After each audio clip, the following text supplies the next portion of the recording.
Hello again, folks. Today we're going to be covering section 5.6, rational functions. Here's a quick view of the calendar. Okay, this video is for Tuesday, June 7th, so 5.6 is the subject for today, or then. Okay. The packet that I have for you consists of these pages. This is an overview that you probably already have if you've been following along. I just need to refer back to this because the last of the functions that are the algebraic sort are the rational type. All right, so we'll be covering that. And I want to just reference what I've included here. Starting Wednesday, we'll get into the transcendental functions. This is just in case some odd sort of notation arises in the course of your homework. This is to describe the domain and the ranges of the rational functions. If you see a sign negative or positive on the right side of the letter rather than on the front side of the letter, that is referring to the direction from which something is coming from. It's not saying something is negative per se or positive, it's just that it's coming from left or right, respectively. Anyhow, this is just a reference that I swiped from the book, and I think it summarizes it nicely. It's not super important, really, but just in case you come across some alien hieroglyphics, you'll have a reference. Here's the overview for rational function features. All right. I'm going to go through this with you. This is what you should expect basically the graph would look like in the event that you have something as simple as 1 over x, the reciprocal function. That's the most basic rational type. Here's one if you just changed the degree 1 degree higher, so 1 over x squared. All right, you could see the behavior changes. The arrows end up pointing in the same direction versus pointing in the opposite directions. All right. At least in the vertical orientation. All right. Anyhow, I'll go through this with you because it's to help you anticipate certain behavior. All right, here's some graph paper if you'd like to print that. These are rules for determining the horizontal asymptotes, right? Given the condition of comparing the top degree to the bottom degree, what you should expect. We'll go through that. And this is more or less a procedure, the order of operations, if you will. If you wanted to sketch by hand a very precise rational function graph, you'll naturally be using a calculator, but in the event you would do that. All right. This is also a scaffold in relation to the last step. You read what you have, the interval of which the function exists, and then you choose a point based upon that interval, right, for your input x value. Then you evaluate the function using that x, and that will produce a coordinate. All right, so it gives you, an extra dot basically to play plot. All right, to help flesh out the graph. All right. This is the model for writing a rational function. If you were to do that from scratch, I just swiped this from your textbook. All right, and I'll explain it to you at the end of the period. Okay, this is the rest of it. The example that's from the book. Okay, so if you're following along, as always, do print that out. All right, and I'll annotate. Okay, put that away. I probably have to adjust my camera. So let me turn this on, and then we'll see how bad it is as I move my cart. Come on. It's always 2 buttons. All right.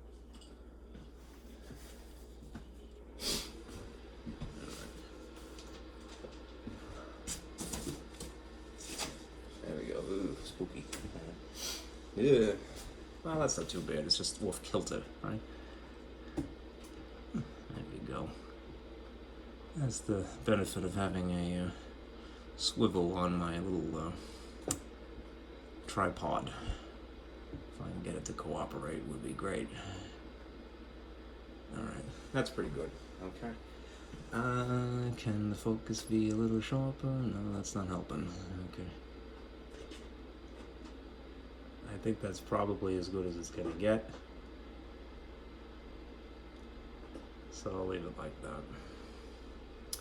It's a little sideways because I'm trying to leave an adequate space to stand. Anyhow, this is an ever-expanding overview of the functions of a pre-calculus class. All right, from the onset of the summer session and an ordinary semester, we've been dealing with algebraic functions.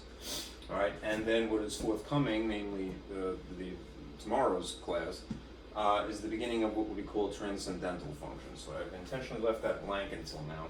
All right, where are we? Well, yeah, hopefully cooperative Mark is here.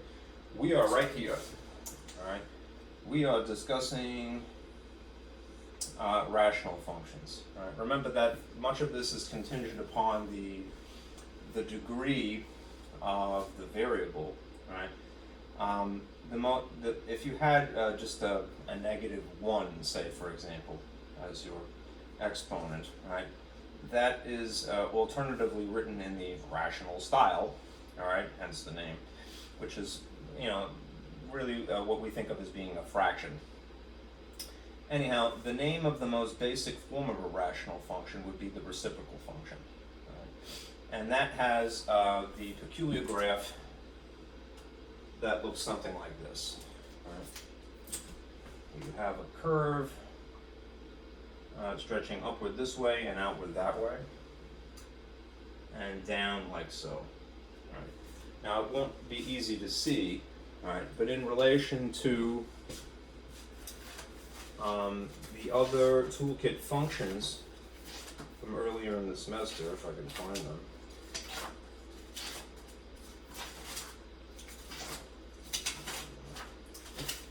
There are some points that would be good to recognize, right? Even the rational function, that is the reciprocal function, right, goes through the point 1, 1, just like many of the toolkit functions do, and if not all of them, right? And in this instance, the point -1, -1, right? Most of the toolkit functions also go through the origin. What's interesting about this is that it does not do that. Right, ordinarily avoids the origin altogether. So that is the one point out of those 3 points that distinctly it will not have, or will not incorporate.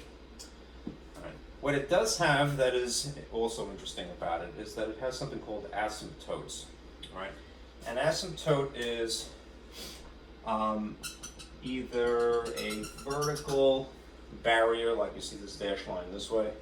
This is a vertical asymptote, or in this case as well, a horizontal asymptote. Oh, extra squeaky today, aren't we? Okay. All right. That's why it is avoiding the origin. There's no dot as part of the graph, right? Because that's the barrier that it's basically not allowed to reach, right? We say that it approaches, all right, the vertical asymptote, which would be the vertical line x equals 0, but it never quite reaches it, right? And similarly, it approaches the horizontal asymptote, which would be y equals 0, and this is x equals 0. But it never actually reaches it. Right? It's sort of a boundary, if you will.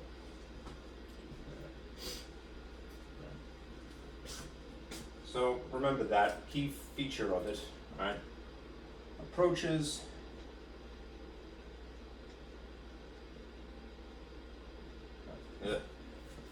not too good.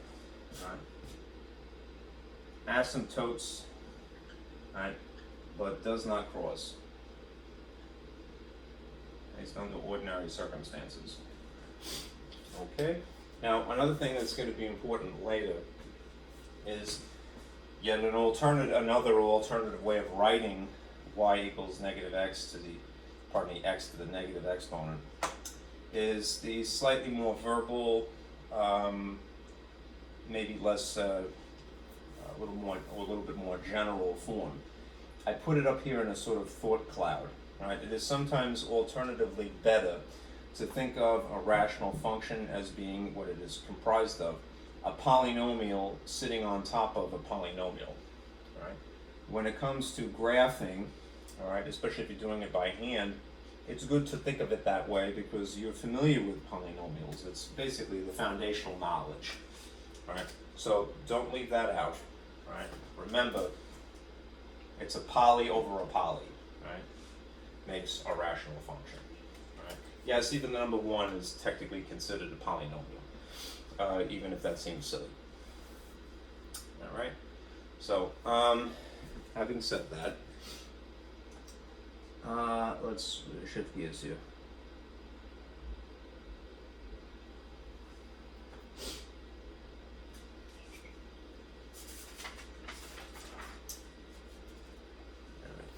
Here is that handout that I mentioned earlier, because it summarizes a good amount.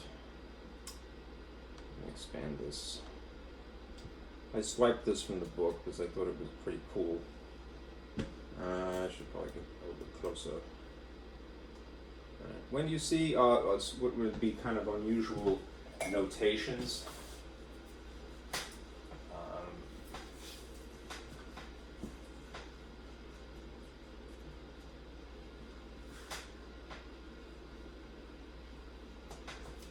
like this, X, an arrow, and then you see the letter A, negative, right? It's understood as implying this. X approaches A from the left, all right? X is something less than A, but close to A, all right? If you see instead of a positive, normally we think of integers as being on the right side, but the signs, on the left side of the letter. If they're on the right side, and it would be in superscript, just make the distinction. They're not saying that something is negative. It's referring to a direction from which something is approaching, all right?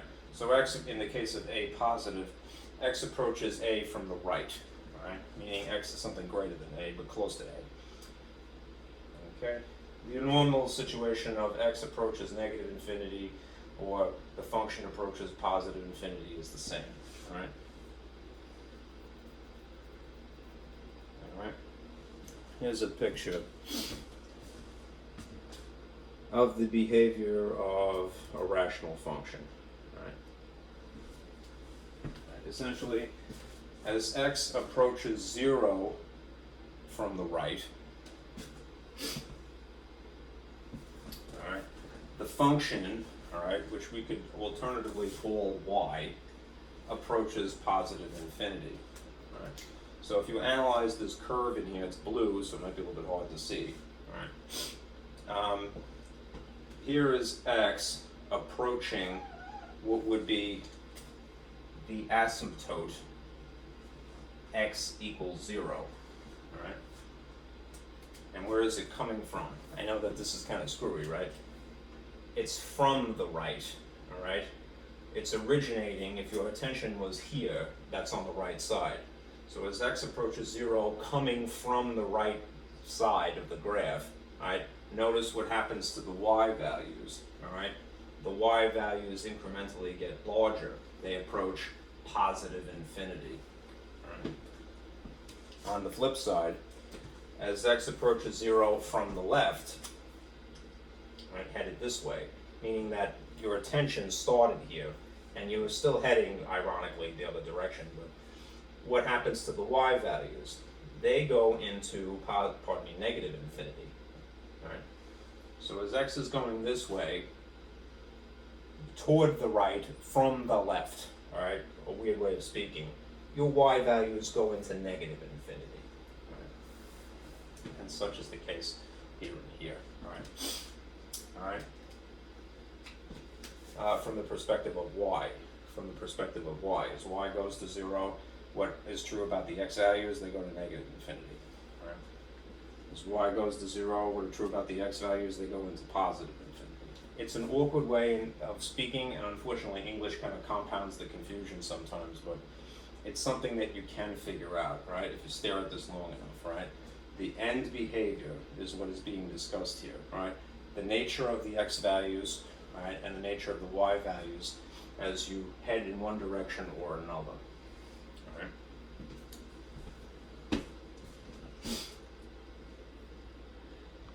Now, let me show you what I've made myself, which is this diagram to help summarize.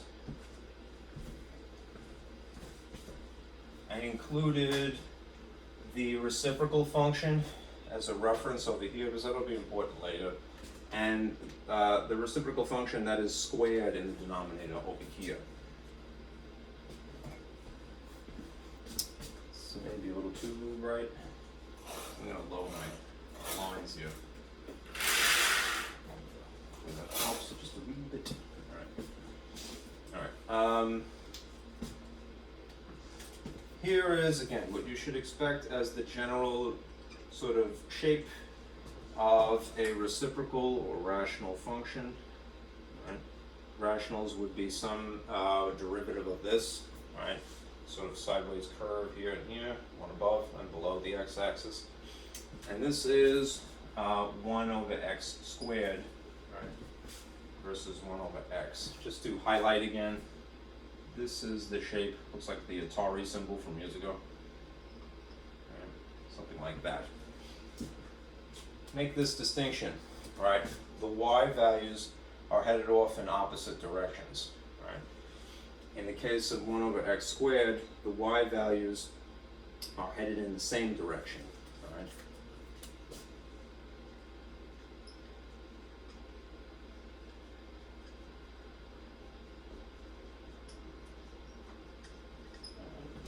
In this case, y values are in the opposite direction.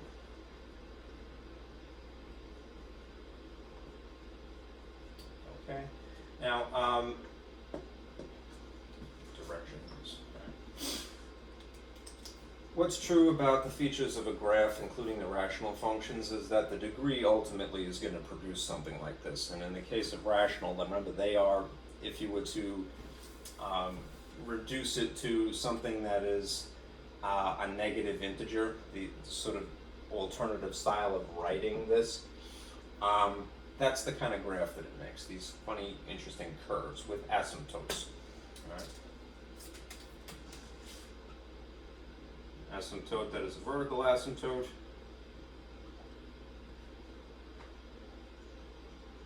X equals 0, all right, and a horizontal asymptote. Y equals 0.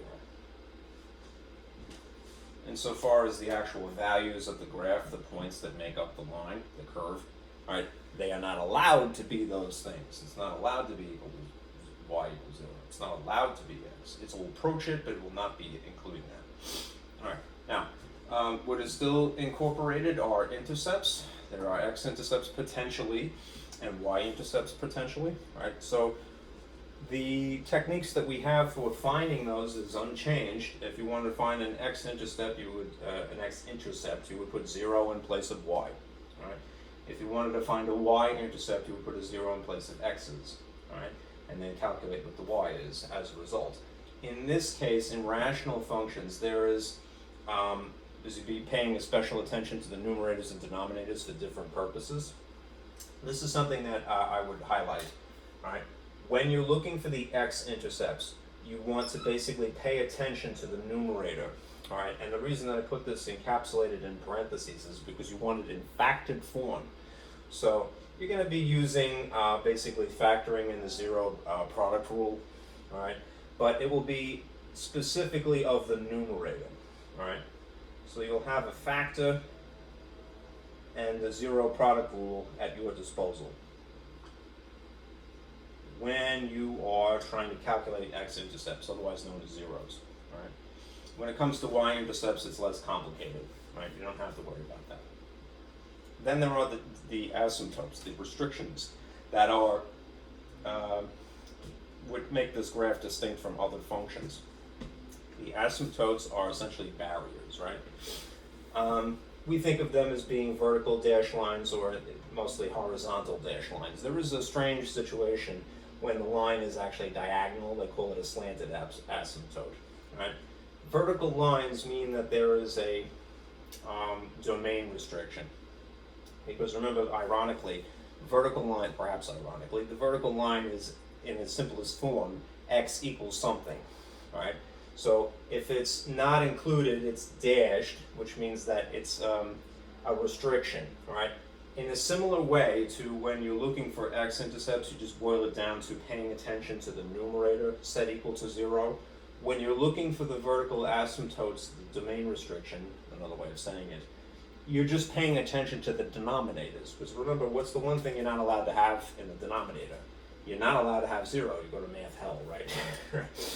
Anyhow, it's you're looking, interestingly, for the thing that is not allowed, all right, because it's limited.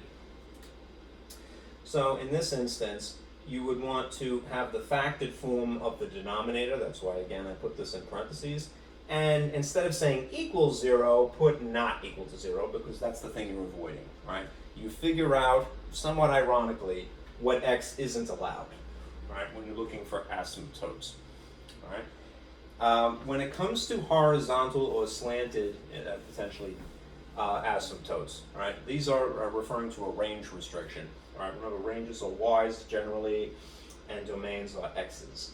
There are 3 rules that you want to be mindful of. It's another handout that I have, all right, for comparing the degree of the top polynomial versus the degree of the bottom polynomial. This is why I said before that it is sometimes to your benefit to think of it more so like this. It's a poly over a poly, all right? And that will tell you essentially what the y is not allowed to be, hence the cross out, no smoking equals, right? Now there is this other situation that you have to be careful of. There are, instead of dashed lines, there are holes in the picture. All right, these are known as removable discontinuities. All right, I put a little note here with an asterisk on purpose. These you might ignore inadvertently. All right, they may go unnoticed if you cancel factors from the top and the bottom a little too hastily. I wouldn't blame anybody for being eager, but you have to observe these before you actually do the canceling or any simplifying. All right. Essentially, you want to figure out if there happens to be a common factor, and by that statement I mean above the line and below, all right? Set that not equal to 0 as well, all right? And then you could use the 0 product rule to figure out what x is, again, not allowed to be. In this case, there'll be a curve, but there'll be a hole in the curve, all right? If there's a leftover, all right, as a result of cancellation in the denominator, all right, then it would just be an asymptote rather than a hole, all right? That's to say if you have a different degree above and below the line.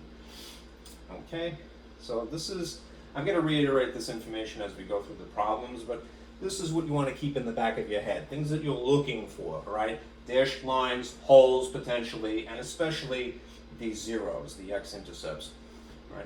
And how we go about the process. Basically, if just I could give you a little heads up. Sorry, it's a little too dark for me. I can't see. Oh, I gotta find a better place for this. I might just put that on the floor. The numerators essentially, that's not convenient either. Sucks working at home. It really does. Let me just add this little notation here. Alright, essentially, the numerators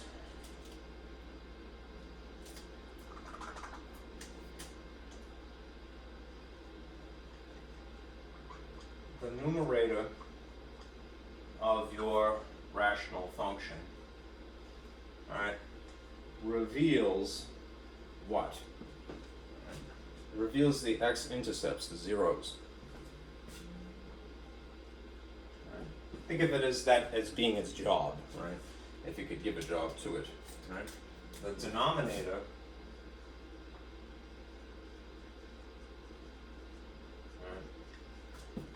that reveals the asymptotes, the vertical asymptotes especially, all right? In particular, vertical asymptotes. All right. Anything else? There's a little bit of finesse. All right. Again, there's rules for the horizontal asymptotes, and when you're factoring, you have to be careful that you're just not ignoring that there's a hole in reality instead of a dashed line. All right. I maybe move this.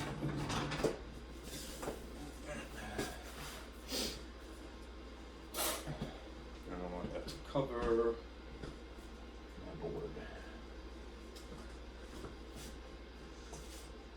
Don't go to sleep now, please.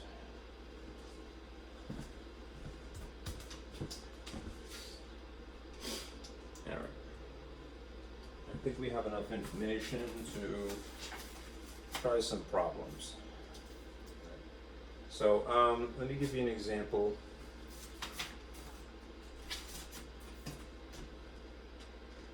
And we'll do a sketch.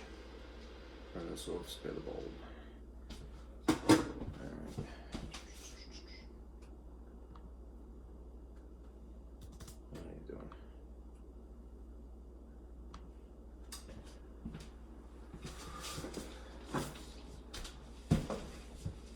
Is that too much light? Might be a little bit, but we'll see.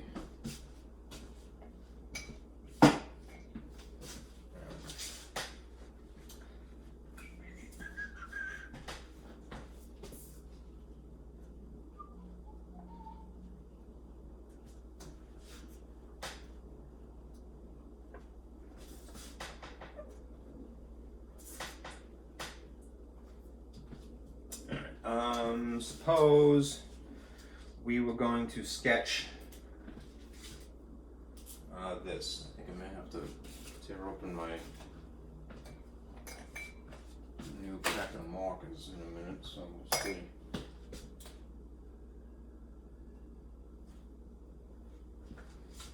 Oh, that part's nice. Okay. Suppose that we were going to sketch, and it doesn't have to be perfect, at least with limited technique, it doesn't have to be perfect. 1 over x plus 2 plus 3, right? And you can see, since it has a variable more or less and a denominator, all right, that it is of the rational type of function. There is at least 2 ways to do this. One is to use a modified transformation model. Let me put a little sort of limiting line here for my own sake. I'll show you how to do it at least 2 ways. That's just to confine myself.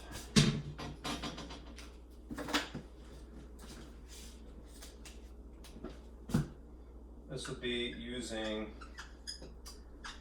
a modified transformation model.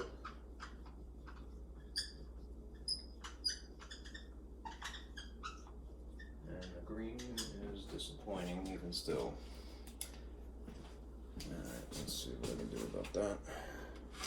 Sorry, I have to keep checking the, I'm looking at my own camera to see if it's visible or not.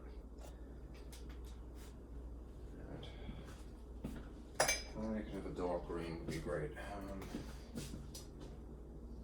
That's a little bit better. Ask and you shall receive, right?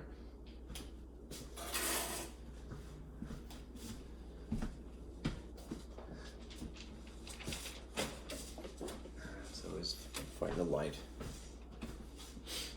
All right.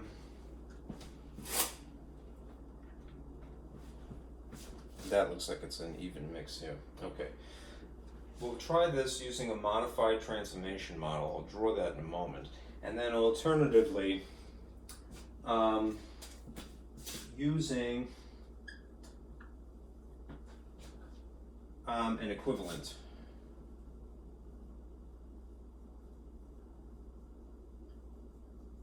An equivalent form of this what has a common denominator, right?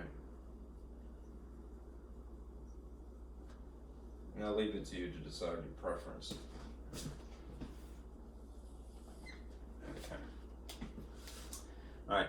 The model of a transformation that would be for rational would look something like this. The function of x, it will have the same features: vertical stretch, horizontal stretch, horizontal shift, vertical shift, and reflections potentially, although you're not going to get something that complicated. It would have these features.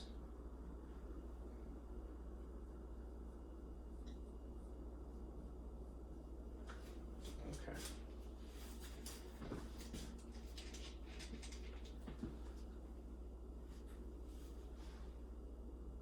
All right. The most important really are the shifting type.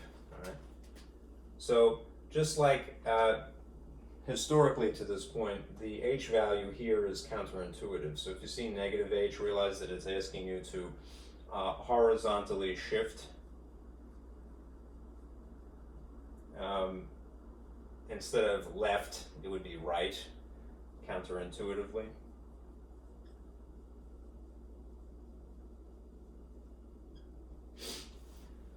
And this is intuitive. This is a vertical.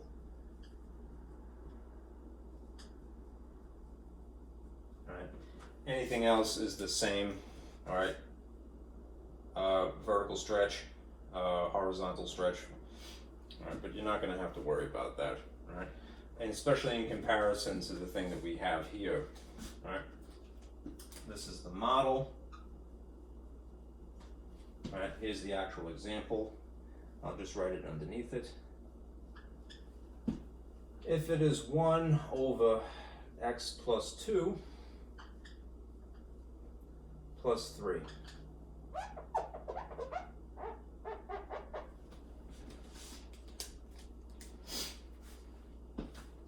Look what is incorporated here. All right, just two transformations, and the easier type, the shifting. All right. So what is sitting in place of the h value, i.e. the horizontal shift, all right, is the number positive 2, which means instead of moving right, you're going to move left.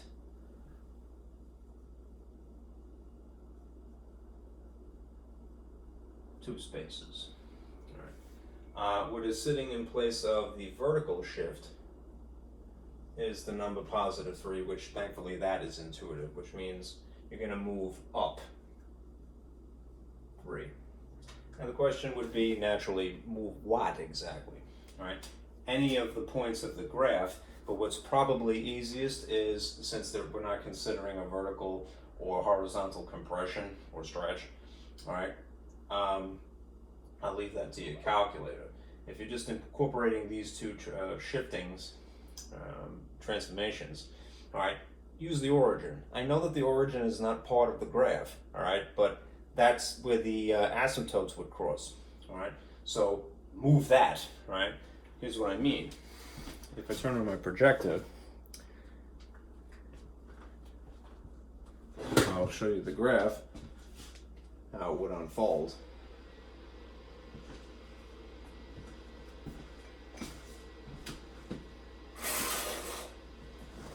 Here's our graph paper. For lack of space, I'm going to erase just a little bit, unfortunately. And I'll come back to this. You don't have to erase something on your paper, of course, if you're duplicating this. But I need the space because this is as much board as I have in a kitchen. That isn't a classroom. All right, so if normally our graph is something that looks like this. All right, two curves, one in the first quadrant, one in the third quadrant, and they have the interesting feature of a vertical asymptote through the origin and a horizontal asymptote through the origin. And where they cross is the point 0, 0, which is not part of the graph itself because it's an asymptote. All right. When you're trying to sketch this very roughly, just based upon these two shiftings, transformations, and the shifting isn't a word, use that point, all right? So from the origin, all right, move up 3, all right, and move left 2. So what would be the vertical asymptote, that would be shifted over to left 2 would be -2, essentially, right? In the problem, it's a positive, right? It's counterintuitive. So your vertical asymptote would be going through the line or the increment x equals -2. All right. So from here to there, basically. All right. The horizontal asymptote would just be intuitively +3, so it would be move up 3. All right. So from here, 1, 2, 3, you would have a horizontal asymptote like this. All right.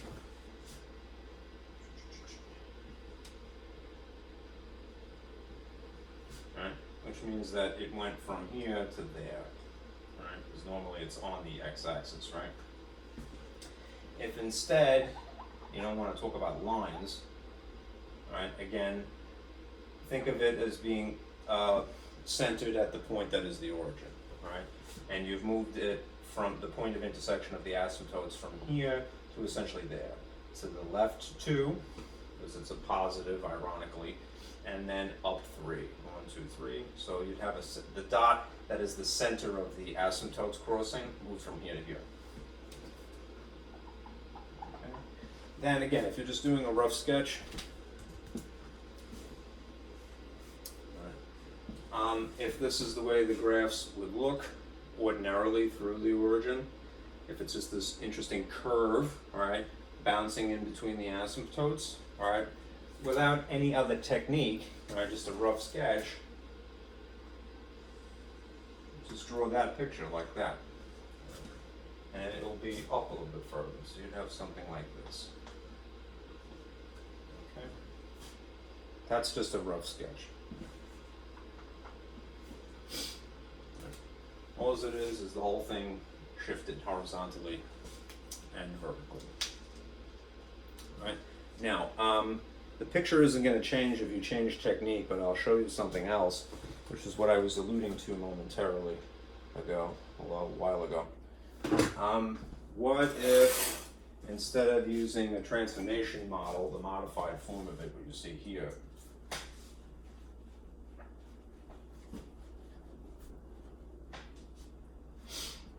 you decide to incorporate a common denominator. Right? The end result is going to be the same in terms of the drawing. All right. But here's what I would do if you're going to write an equivalent. What I had written over here and now I've erased. All right. If you were to write an equivalent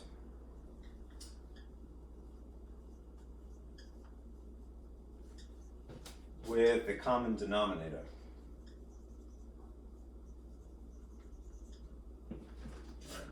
meaning that rather than have two terms here, you just have one polynomial sitting over another. So basically emulate this shape, a single polynomial over a polynomial. Here's what you could do. Right? I would, as a good habit, treat these like you would fractions, stack these, and then compare denominators. All right. And then ultimately upgrade, if you will, for lack of a better phrase, to a common denominator. All right. What do I mean by stacking? I mean, take this first term, 1 over x plus 2, and more or less orient it vertically. So when you're trying to compare things, it makes sort of toggling your eyes left and right a little bit more intuitive. So x plus 2 over what is essentially positive 3. And if you're going to write 3 in the style of a fraction, it would be what? 3 over 1. Right, so stacked so that you can now analyze these denominators with the intention of upgrading to equivalent fractions, if you will, with a common denominator. All right, so I'm going to put a little equals here, so we're going to upgrade these to something equivalent, incorporating a common denominator. When it comes to algebraic expressions, here's a little thought balloon. All right? When you have, rather than just an ordinary fraction, which is just a number, right, here and there at the bottom, all right, remember that you want the highest degree of each unique factor. Somewhat ironic because we normally look for the lowest common denominator, but we're looking, this is the way it is with the expressions, highest degree. So if you think of these as encapsulated in a parentheses and you consider their degree, right? This is distinct from that, certainly, right? There is nothing else to compare it to. There is no x plus 2 squared per se, but if you had that here, then you would choose the higher degree, right, in your equivalence, right? In this case, they're both degree 1. So we want to cover all bases. We want one of each unique base, if you will. The bases happen to be algebraic expressions in a regular number here. So I'm going to put this a little bit overstated as 1 encapsulated in its own parentheses to jibe with this thought, the highest degree of each unique factor, all right, and park it over here. And then the same thing here, because they have to have a common denominator, or else you cannot add or subtract. All right. All right. Now, the reason that is, I think, conducive to write it this way is now you can see, compare what is the same. You know, on the top here, the x plus 2 portion of this common denominator is already there. All right. What would it take to get from x plus 2 to the product of x plus 2 times 1? In theory, you would have to multiply by 1. Now remember, you can get away with murder in math as long as you're consistent. So if this is what it takes to multiply by 1 to get to that, whatever you've done to the bottom, you must do to the top. Right? And you will then upgrade the top appropriately. 1 times 1 is just 1. Right? Similar situation down here. Notice what you have to begin with and what you're going to create. This has, just to say it's only 1. 1 is the loneliest number, right? And now, what would it take to get from here to there? In theory, you would have to multiply by the expression x plus 2. So if that's what you're doing to the bottom, for the sake of upgrading, again, you can get away with murder as long as you're consistent. If that's what you've done to the bottom in theory, you must do the same thing to the top. All right, that's what makes it legal, the balance.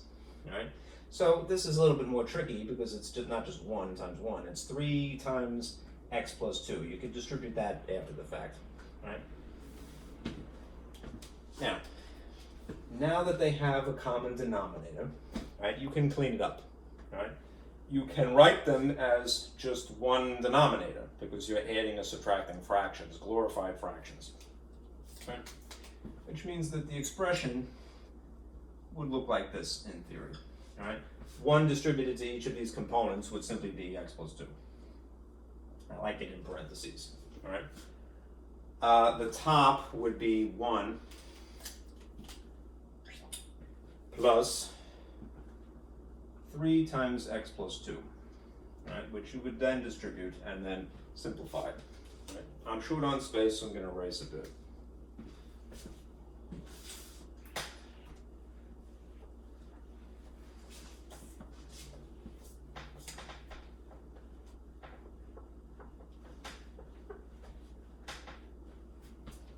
This all nice and cleaned up would be the following. The function in the alternative form of this, instead of having 2 separate terms, as a polynomial on top of a polynomial would look like so. Right? 3x plus 6. So in descending order it would be 3x plus 7 because of the 1 that's already there. All right, on top of x plus 2. And you might say, well, what big whoop, what is that going to do for us? All right, remember, what can the denominator tell us? All right, just to point to it, and I'll turn on my projector.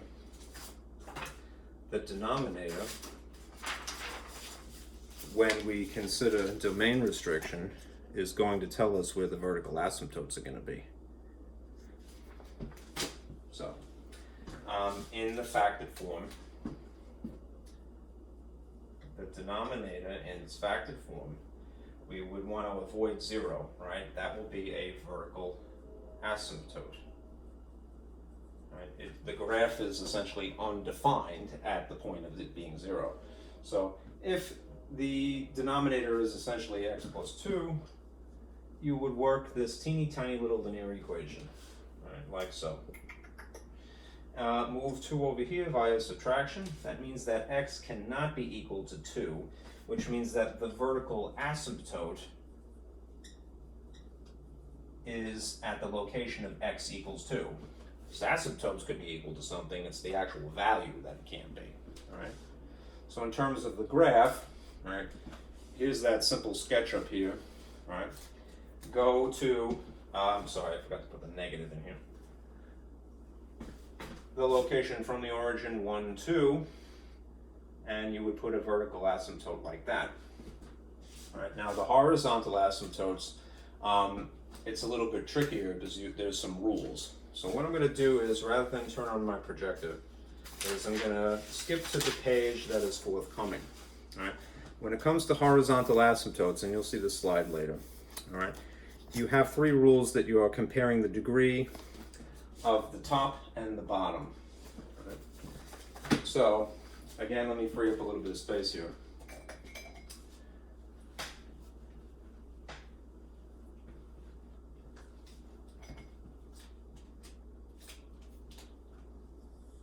The horizontal asymptotes, right, are 3 rules of degree. Right. Essentially, what we have here is a degree for the polynomial would be 1 on the top, and a degree for the polynomial on the bottom would be 1. So in this case, this is going to be rule number 2, right? When the top degree is equal to the bottom degree, right? That will decide what we're going to do. Right? In that event, where your degree on the top is equal to the degree on the bottom, the horizontal asymptote will come from this ratio. The top lead coefficient number, right, divided by the bottom lead coefficient number. Right? So that's really just paying attention to 3 and 1, right? Because the lead coefficient here is 3, and the lead coefficient here, though it's not written, would be 1. So essentially, y, otherwise known as the horizontal asymptote, would be 3 divided by 1, which is just 3, right? That makes sense from earlier, right? Because we had figured that it shifted from the origin, the horizontal x-axis, upward 3. So if you go from here up 3, 1, 2, 3, and then you drew a dashed line horizontally, there's your new asymptotes, right? And that makes the curves just like so, like that, instead in blue. All right, and we already done it the other way by considering the transformation model. All right, the transformation model is again adapted from transformations from polynomials. All right. All right. I personally, I don't want to corrupt your opinion, but I actually like this better.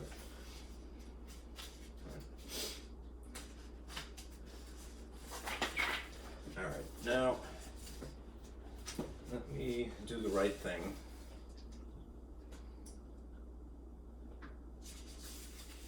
And show you that piece of paper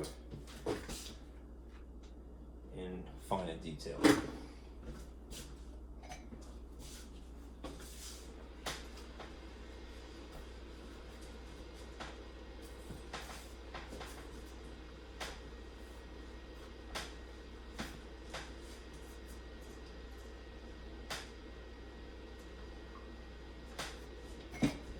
Wake up.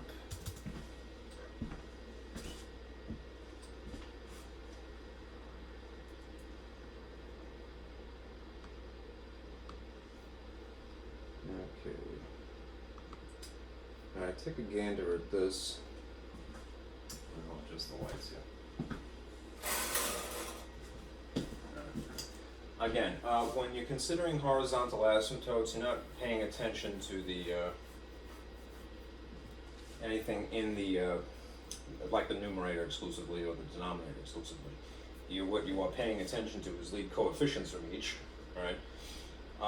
And more importantly, the degrees of the top and the bottom, right? So if the degree of the top polynomial, and remember it's more important at this point to think of a rational function of x to be a polynomial over a polynomial in this respect, in this case. Right? Look at it like that. Right? If you consider the degree of the lead term, whatever that degree is, and the degree of the bottom lead term, assuming they're in descending order, of course, because there is some etiquette to this. If the top degree is less than the bottom degree, then the horizontal asymptote is going to be exactly where it always is, or where it begins, is y equals 0, right, which is the x-axis, right? If in the event, as it happened earlier, just a few moments ago, that the top degree is equal to the bottom degree, then you need to calculate a ratio, which is not hard because it's just the number on top and the number on the bottom of the lead coefficients. Again, assuming they're in descending order, because that's better etiquette. Anyhow, all right, do that division, and most of the time it will be a whole number as an answer. Even if it were a decimal, you could kind of figure out, okay, it's just a dashed line that's horizontal, scooted up or down. Then there's this situation. If the degree of the top is greater than the bottom by 1, right, meaning that if it was x squared on top, and so degree 2, and the bottom was linear, so x1 to the degree, that amount of a difference of 1, all right, you're going to calculate a vertical line, a slanted diagonal line, right, slanted asymptotes instead of horizontal per se. And in that event, you need to incorporate polynomial division. If there's a remainder, then you're going to approximate. Right, which means that you're going to basically dismiss the remainder. All right, that's usually what that means. All right. Anyhow, even if it was x3, all right, over x2, that would still be by a difference of 1. All right, you're still going to get a linear equation. All right, as the slant. All right, it's a diagonal line.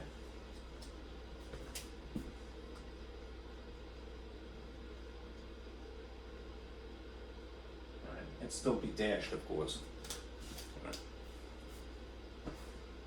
I turn this off again and proceed.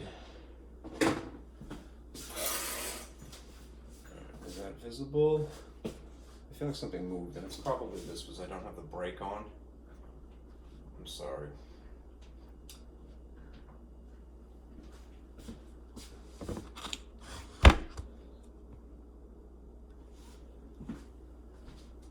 Let's do another example.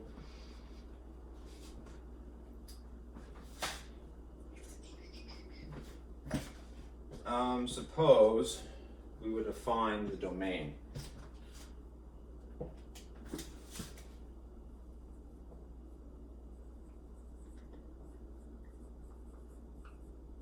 Of this function.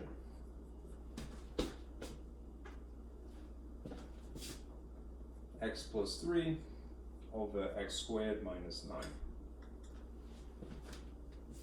Okay. Remember, in the case of rational functions,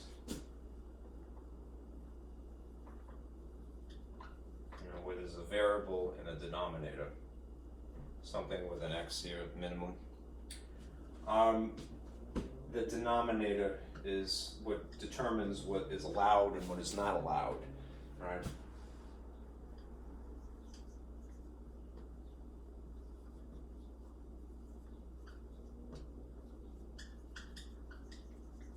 The denominator more or less dictates what the domain has to be. So if they're just asking you for the domain, the only thing that you have to pay attention to is the denominator, all right? Unless there was something more complicated like a square root here or something like that, but it's not going to be a problem, all right? So your focus will be here primarily, And in that event, what's the one thing you're not allowed to have in the denominator? That cannot be equal to 0 overall. So what you would end up having to do essentially is factor, and if you feel comfortable with factoring, which I don't like to assume anyone is, all right, factor and then incorporate the 0 product rule. All right, and then set something equal to 0, not equal to 0. Right? Because again, the irony of the situation is that although we're solving for x, we're not really wanting to know what x is. We want to know what x is not allowed to be. So if we have, in this case, what appears to be the difference of two squares, you may or may not remember that. The factored form of x squared minus 9 is essentially this, x plus 3 times x minus 3. All right, because again, it is the difference of two squares, modeled for factoring, if you will. All right. Why is it a difference? Because there's a big minus here, and the alternative form of 3 is to write it as the 3 squared. So it is the difference literally of two squares. Right. But since they can't equal 0, we have a factored equation. So this is not equal to 0. And now we incorporate or take advantage of the 0 product rule, which is to say that this chunk by itself may be equal to 0, and that chunk by itself may be equal to 0. All right, I always like to put these little lightning bolts, because I'm a weirdo, and write a little teeny tiny equation like that underneath and like this, right? And then go through the motions of solving it. Right? So, in this case, you would just scoot over the 3 via subtraction. And in this case, you would scoot over the 3 via addition. This cancellation effect in both cases. And this is not equal to negative 3. And this is not equal to positive 3. Right? Okay. Now, this might drive you a little crazy, the shifting around in your mind a lot. But when you're considering domain, you're thinking about just domain. You're thinking about something very one-dimensionally, all right? So at this point, all right, thinking one-dimensionally, draw a horizontal line. All right, so simple graphing technique. Why? Because even if you're trying to summarize the domain in interval notation, it's best to, what is the interval notation but a dumbed down version of a number line? All right, it's a very simplified picture. All right, so draw a horizontal number line, incorporate 0 for the sake of reference, and then park these figures, negative 3 and positive 3, they're unique to the problem, in the appropriate places in relation to 0. So negative 3 would be here, and positive 3 would be here in relation to the reference 0. All right, now, these are not what x is allowed, these are what x is not allowed. All right, because it's a rational function, and again, you go to math hell if you have 0 in the denominator, right? It's undefined, we say. You can't divide by 0, all right, is the reason ultimately. It's a mathematical impossibility. Anyhow, since it's not 0, not equal to, put a hole. Do the more intuitive thing when you're drawing the picture. All right. Remember when you were a kid in middle school, dots mean included. All right, absolutely certain, and holes mean they're just a point of reference. All right, place to look. So since these are not equals, there's a hole in the picture there and a hole in the picture there. All right. Those are the only two things that x is not allowed to be. So once you've figured out the things that it's not allowed to be, one could reason, well, that means that everything else is fine. So what you would do is scribble in every other place. So between them, all right, you would scribble here and here. This looks like a weird spring.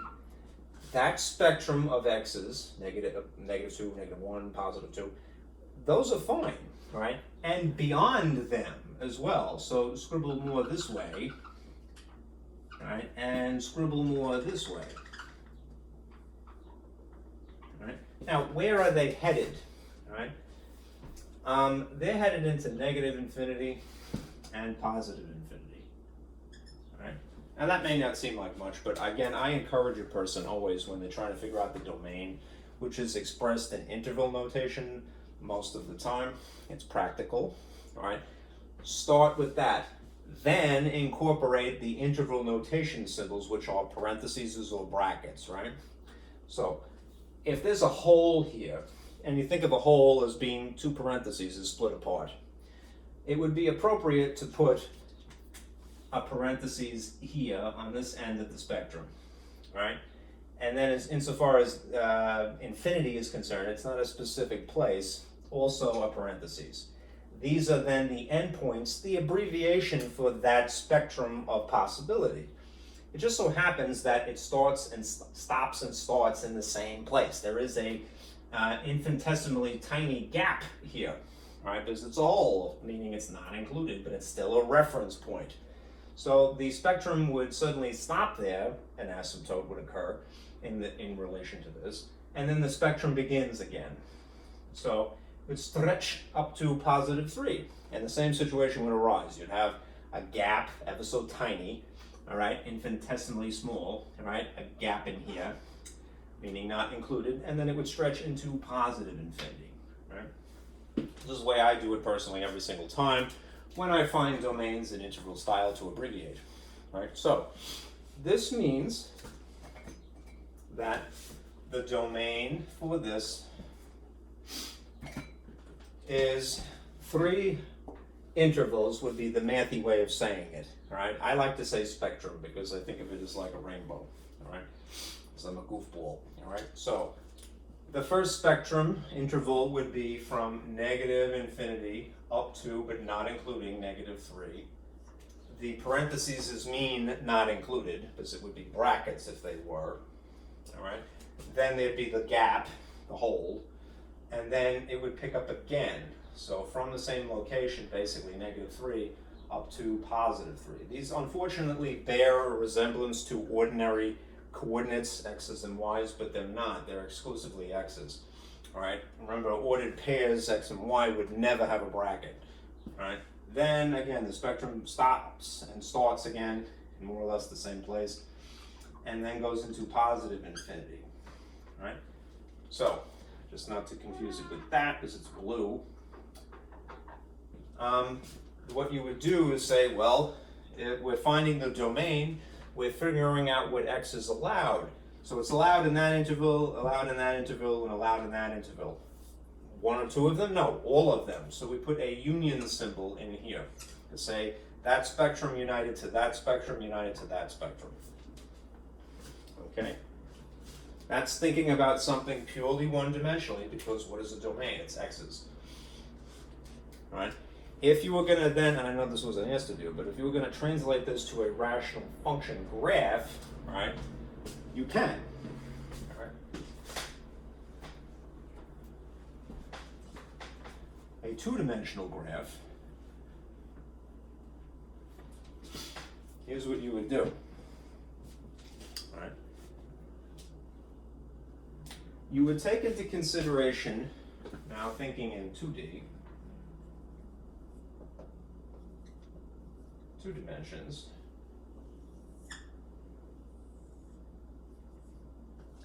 you would think about these gaps that would be a here and here as instead being asymptotes,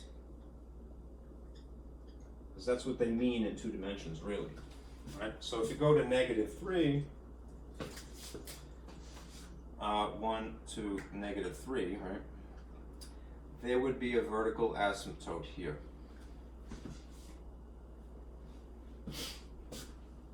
Right? There is more to the story you'll see in a moment, but humor me for a moment if you're already there. All right? Then 1, 2, 3, +3, there would be a vertical asymptote here. All right? Now here's the interesting thing, right? To this point in the conversation, because the question is really just asking about domain, it's not asking to do this. All right, I want to segue into the issue of removable discontinuities now. All right, look what happens if I have the factored form of this on the bottom, which we determined, we, the royal we, plus 3 over x minus 3, plus 3 and then x minus 3 adjacent. It would be on top of a common factor, right? All right. This is the situation where you don't have an additional asymptote. What you have instead is a hole there. All right. Right. This is going to be a hole, right? Instead of an asymptote. Asymptote. At x equals negative 3. Right, technically not equal to. All right, how come? Because you have a common factor of x plus 3 down here and here. All right. If a person were factoring this to begin with, and then they were going, yes, they do cancel, right? You'd leave a 1 on top. You may completely forget that there is, in fact, another asymptote, never mind a hole here, right? So when you have a situation like this, you have to realize that the common factor, all right, and I'll put it here because I'm running out of space, unfortunately. The common factor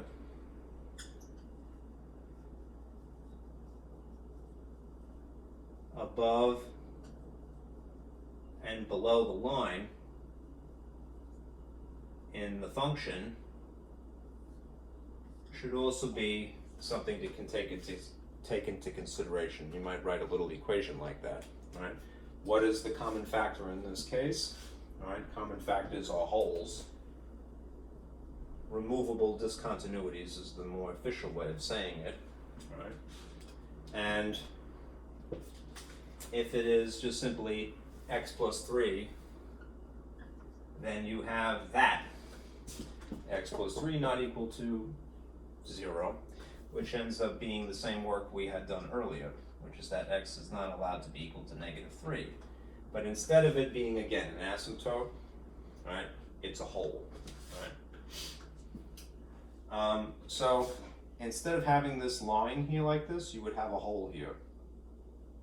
All right? And that affects the picture as follows. All right? There is still the situation of an asymptote that is the horizontal asymptote running this way. I'm going to highlight this in blue, just a little bit slightly above to see it. All right? This is the horizontal asymptote. There's just a point here in the picture that is a hole technically, all right? Meaning that there is no x value at that location, it's undefined, all right? Now, insofar as the graph is concerned, all right? Actually, let me complete this thought because I want to show you something, all right? How do you know that? How do you know that there's still a horizontal asymptote? Referring back to this set of rules, all right? When the top degree is less than the bottom degree, all right? The top degree here is 1, right? The bottom degree here is 2. So therefore the top degree is less than the bottom degree, right? This is greater on the bottom. So this is unchanged, right? The horizontal asymptote is still the x-axis, otherwise known as y equals 0. The horizontal line, y equals 0. Right. Anyhow, since nothing else has changed except for really, aside from this hole, there's just a shift in the asymptote here. A rough sketch would look like this. I know you weren't asked this, but I'm trying to tie together a lot of stuff because I think it's helpful. All right, that's the curve. It's just scooted over, and there's still the same curve here because it has the same ceiling. It's just that there's a hole here. I should go a little bit further. Sorry, and it's extended over that way. All right. So you just got this little gap here where there is discontinuity. All right, there is no x value there. All right, let's prove a point.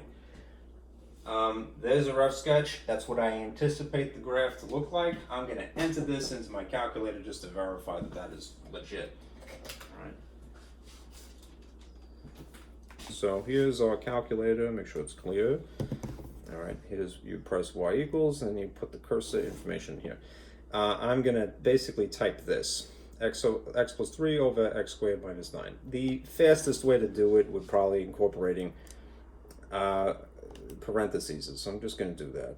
All right, x plus 3, and then just hit the division symbol for the forward slash, right? And then make sure when you include write the denominator, you enter it, definitely use the parentheses down here. So you have x squared and then minus 9.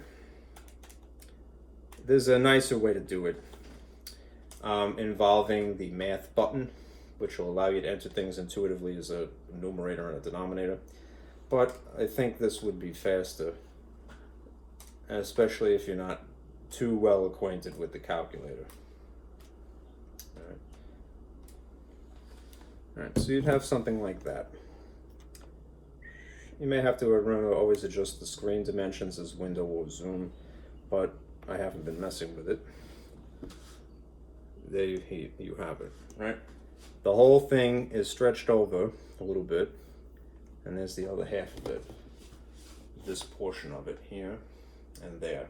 The only thing that's not so great to see, right? The calculator is not too keen on showing you the removable discontinuities, but you see that it's still approaching the ceiling of the horizontal asymptote here. It doesn't go above the axis. All right, if you want to, you could again try the zoom feature and zoom in. So 2, and then you press enter when you get back to the screen, and maybe it's off the board here. Now that you have these features here, what the x values are and the y values are, try maybe putting in that number, -3, trace, and you'll see it wasn't on the graph, it was on the axis before. If you put in -3 here, you'll see that there is no solution for the y value because it doesn't exist as an error message. All right? But, all right, it would, come on, it would exist as part of this curve beyond -3. It's still not going to cross the x-axis though, so I'm going to put in -4. All right, and then you'll see that you'll get a number. Now, if you get an error message now, it could just be because the view needs to be backed off. Yeah, that's the reason why. So I'm going to hit zoom, and I'm going to hit standard. There you go. Now hit trace. Now put in -3. Notice that there's no y value because it's undefined at -3. And put in -4. And then you see, you get a fraction for the y value, 0.1, whatever it is, all right? But it's negative, meaning it's below the x-axis, all right? Something exists beyond the point of -3, all right? It's just, there's a hole here. There's, it is not an example of being, having continuity, it's discontinuity, all right? All right? All right. Again, you know, one thing that's good to come up is, you saw the error message. It is simply for the reason that I'm too close to the picture. All right, so you set the zoom to standard.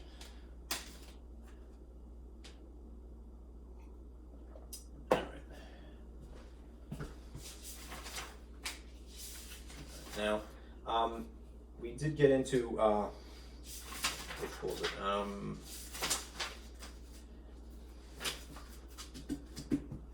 Synthetic division, polynomial long division last class, which was section 5.4. That's going to have to, that skill that one develops from having that experience is now going to be incorporated into this when you look for slant asymptotes. So let's try that. All right.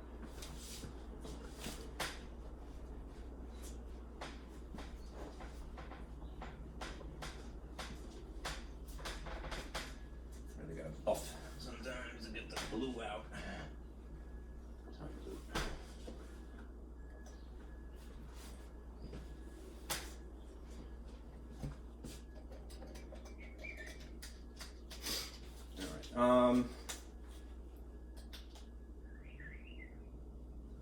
Now, if you were just asked to find asymptotes,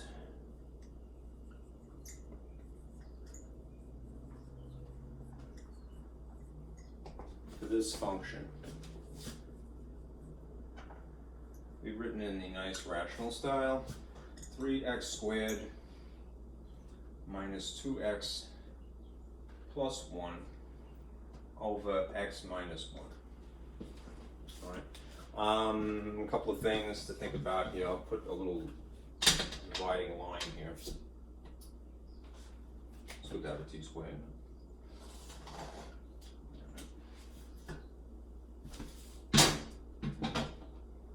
If you're looking for the easier of the two, it's the vertical asymptote.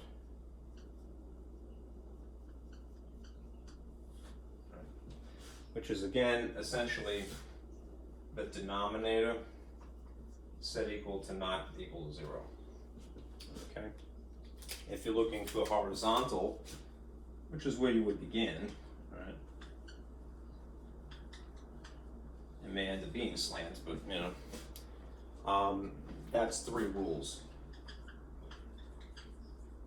of degree. Just to summarize, sorry for the faintness of this.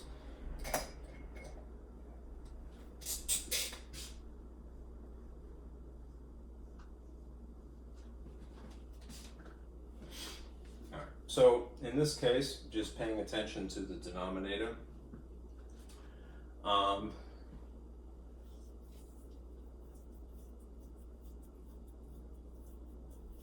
I really should factor the top, I suppose, to consider it as not being removable discontinuity, i.e. whole, but it's not going to happen in this case.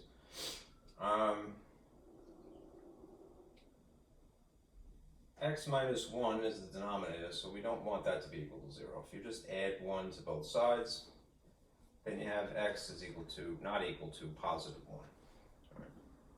So on a graph, I'll put like this. All right. There would, in theory, be a dashed line at the location of x equals positive 1. And from the perspective of a vertical asymptote, that's where it would be. From the perspective of what x is not allowed to be, it's not equal to positive 1. Right, there's the boundary. I probably, again, to be a good guy, should factor this, right, if it is in fact factorable. But it's not going to actually occur that there's a removable discontinuity in this particular case.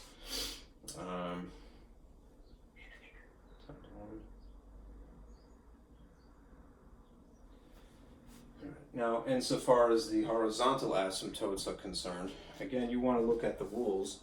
In this instance, the top degree is a 2, and the bottom degree is a 1. So the top degree is greater than the bottom degree.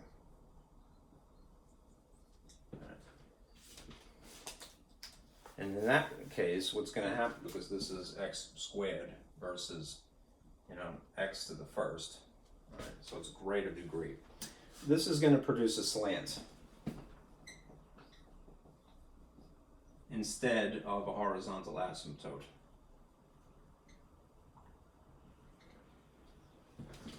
Okay, and in that case, how do you calculate that? You're going to do the actual polynomial division, right? I.e. the material from section 5.4, the last class. Right?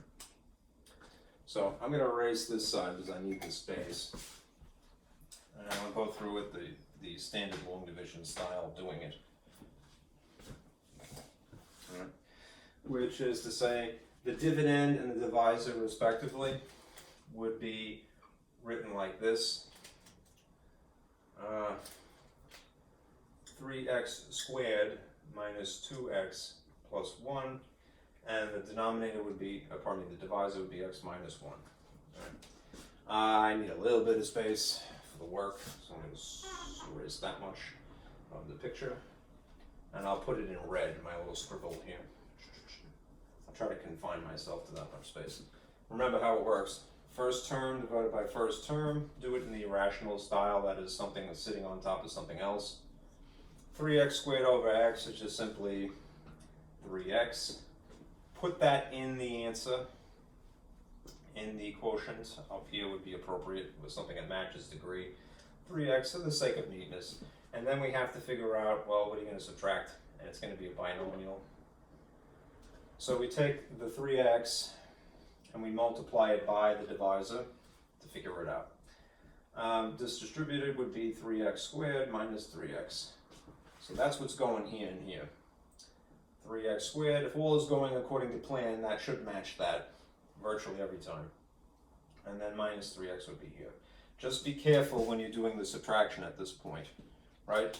A lot of times a person will innocently go, oh yeah, that cancels, and it does, all right? But as a result of distributing, all right, that's a negative just attached to a positive, so it's a negative overall, all right? Positive 3 minus 3 cancels, all right? In this event, negative 3 distributed to a negative produces a positive overall. So I always like to sort of draw the visual cue for my own sake and then circle it. One of each. The combination of signs to adding and subtracting integers is that you subtract one of each. So you end up with a 1x essentially. It takes the sign of the larger magnitude, it's a positive 1x. Then you drag this down, which is plus 1 here, and you repeat the process. So a little short on space, I'm going to do it over here again. Now, first term here divided by first term here again. It's essentially x divided by x. All right, this 1 is superfluous, as is the positive. And you end up with 1. So put plus 1 up here. All right. Then you figure out what you're subtracting and distribute a negative in the process. 1 times the divisor of x minus 1 distributed produces x minus 1. So that would go here and here respectively. And then be careful, all right? Yes, this distributed here makes this just simply a negative, and that cancels on purpose. This coincidentally is a double negative, so that becomes a positive, all right? And the way that this works out is that they're the same signs, so they amplify rather than diminish. So you're gonna get a positive 2, right? That's the remainder. If you wanted to be very fancy, you would say, okay, then this is equal to 3x plus 1 plus 2 over the fraction that would be formed by this divisor. All right? All right. This is understood as being the remainder, though. All right? When you're doing this by hand, what normally happens is that a person goes, all right, I'm just approximating what the slant will look like. So I just need this much of the guts of this thing to emulate y equals mx plus b. Right? What does that mean? It means that that's the slope that you would plot this line, and this is the y-intercept for the dashed line that you're creating. Now here's that scribbled picture that I have here. All right? I'm going to put the dashed line on this. All right? Start with this. This is the location of essentially 0, 1. So I'd have a dot basically here to begin. And then for the slope of 3, it means up 3 to the right 1 from that point. So 1, 2, 3, hopefully that's in the same scale. All right. And then over 1, I'd have a dot roughly here. And I use a nice level to hopefully get this to be nice. And you'd have a dashed line like that. All right, you have a slant asymptote crossing what was already there, this vertical asymptote. Now, just doing a rough sketch, all right, what you would expect is that you have something that curves like that in between the asymptotes, and again here as well. If you want to get a more precise picture than this, what you're going to do is figure out what the interval would be between them, and then test an x value that you determine in that interval to figure out what y would be. Okay.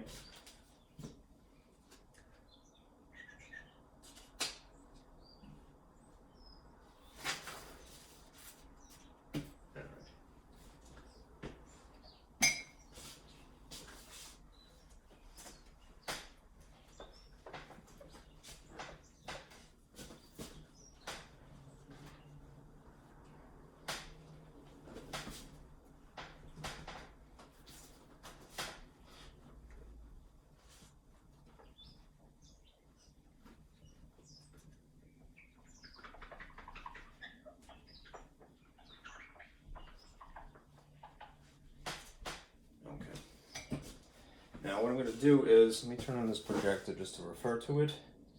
The next sheet in the packet. Alright, what I'm going to do is do a nicer sketch.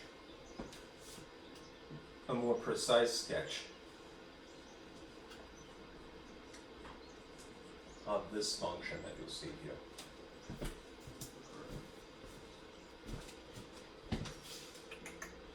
Come on, we go.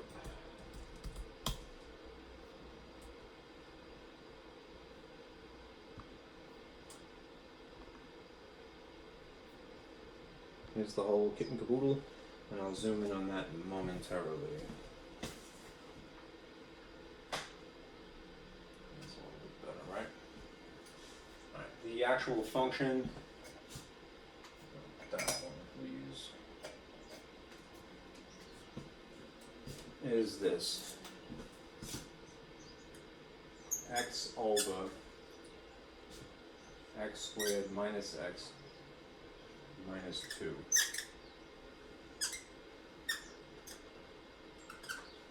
Okay. Now, here's a good sort of procedure for doing this. I'm going to zoom in.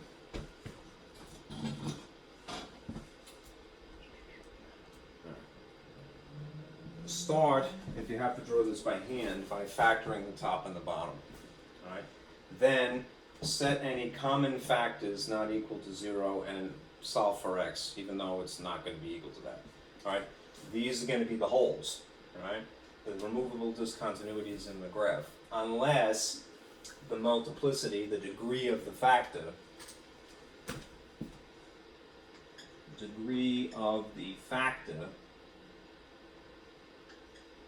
p is usually what they use, all right, is greater in the denominator. All right. If the end result is that, yes, there's going to be a cancellation effect regardless. All right. If the end result is that you end up with the same factor in the denominator left over because of the degree is greater in the denominator, in that event, it's just still an asymptote. Okay. Asymptote. All right. Next thing is set the denominator factors equal to 0. And again, solve for x, even though it technically is not allowed to be equal to 0 if you're thinking about things from the perspective of asymptotes and not zeros per se. All right. Then look for the horizontal asymptote. In this case, you use the 3 rules of degree. You're going to compare the degree on top to the degree on bottom. All right. Then I would find the x-intercepts. You stick 0 in place of y naturally when you do that. This is an old reference. Hell blue. And in that case, instead of it being no smoking equals, right, it's the factor equals 0, right? The numerator factors, this is one distinction. Right? The way it would work out is if you ended up having a denominator, you'd end up moving it around, right, via opposite operations to get it on the main top tier of an equation. And then it would end up being multiplied by 0 regardless. What I'm getting at is that the denominator would go away no matter what. So you don't have to, you could just skip the step in your mind. Just go, all right, the numerator factors equal to 0 when you're looking for x-intercepts.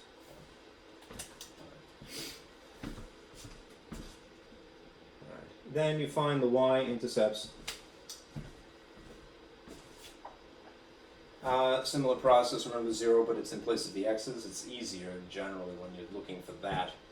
Sometimes you have them, alright, sometimes you don't. Alright, And then, after having done all of that, if you want a very chef's kiss kind of, precise sketch, you might try to generate your own additional points. Right? In that case, you need to consider the interval. Right? That is, the rough sketch that you have will then say, all right, we'll give you some boundaries between asymptotes. And you try to choose strategically an x value that would be in between them. All right? You plug it in, you get a y value. You give it an x, you get a y.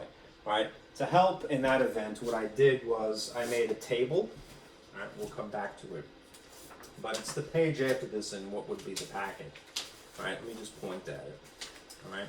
It's a sort of a skeleton, a scaffold. All right? For when you're generating your own sort of test points. All right? You need to figure out the interval really to begin with. All right?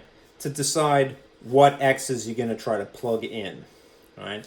Follow the order of operations, it spits out a y, pair them together, you get a dot. All right? And that will help you flesh out the picture. All right? So, moving on. All right? Let's do this for this particular problem. All right, I'm going to minimize it. So kind of like, if I can help it, I'll just put it aside.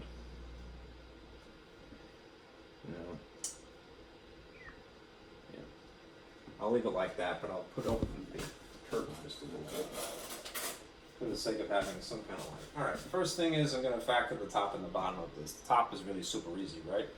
All right, the top is just that, factor. Just wrap a parentheses around it and it's cool, all right? It's monomial. When you have x squared minus 1x minus 2, eventually what's going to happen is that you're going to get this. You're going to get x and 2 and 1. And since you want this to reduce to minus 1, you need subtraction to occur to get something bigger, smaller. All right? The combination of signs that causes subtraction are one of each. If you want the result to be negative, that has to be negative, and this has to be positive. All right? Just double check it. A negative 2 times a positive 1 is a negative 2. When you subtract these, you get negative 1. So that's completely factored. All right? Now, as you can see, there are no common factors above and below. These are binomials that are distinct from one another, and that's just x, a mono. All right, so there's not going to be a hole in this case. All right. What we're now going to do is try to set the denominator factors, paying attention to essentially what's down here, to 0. All right. So this is more or less step 3. I'll put over here. Hopefully this will be visible. The denominator not equal to 0. All right. If it's x plus 1 times x minus 2 not equal to 0, they're already factored. We're going to take advantage of quadratic solving techniques. So 0 product rule. This x plus 1 should not be equal to 0. This x minus 2 should not be equal to 0. Subtract 1, add 2. The effects are that x is not going to be equal to negative 1. Save that. And in this case, x is not going to be equal to positive 2. All right. From the perspective of asymptotes, these are vertical. So there's a vertical asymptote at x equals negative 1 and at positive 2. You could start sketching from that. All right. So over here, let's put a little line graph here. Hopefully that's visible. My curtain is a little in the way. Alright, so x negative 1.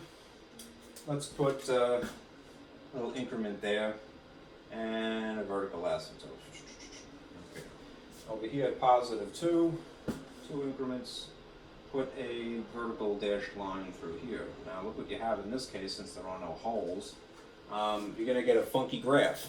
Alright? It's a little it's not too well drawn to begin with, to be honest, but that's essentially what it would look like. Right? Now, what we need to consider is the horizontal asymptote before we do even a rough sketch of the curves. So that's step 4. All right. If these are the vertical asymptotes, all right, let's figure out what are the horizontal asymptotes. In that case, we need to consider the three rules of degree. All right. So, again, referring back to this particular page, just not to have to change the slide. Grown.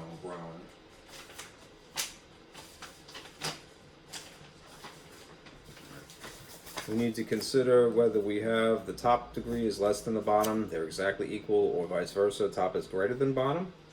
All right. Well, the bottom here is a 2.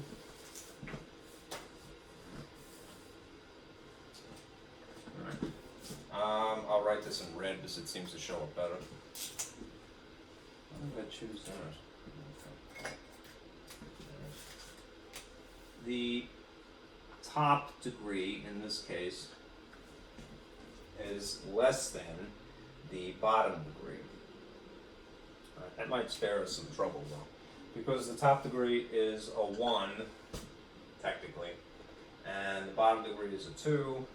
This is the arrangement. And in that event, all right, we fortunately don't have much of a change. We just have a horizontal asymptote through the x-axis. Right, y equals 0. So the normal situation, more or less. Right. So the horizontal asymptote is y equals 0. Y from the perspective of a coordinate, all right, an ordered pair, a dot, then you would put a no smoking sign, all right, dash. All right. I'm going to use this blue to highlight like that, all right, and that helps us a lot, right? Now, let's find some intercepts. Put 0 in place of y, and we'll just pay attention to the numerators in this case. I'll get rid of that just a little bit. So what would be step 5, essentially? The numerator set equal to 0. Technically, it would be equal 0 rather than cross out because these are actual dots, not asymptotes. So, what's the numerator? It's the easiest thing in the world, right? So, it's just going to be x equals 0. So, I'm going to put this away. This is blocking my view here.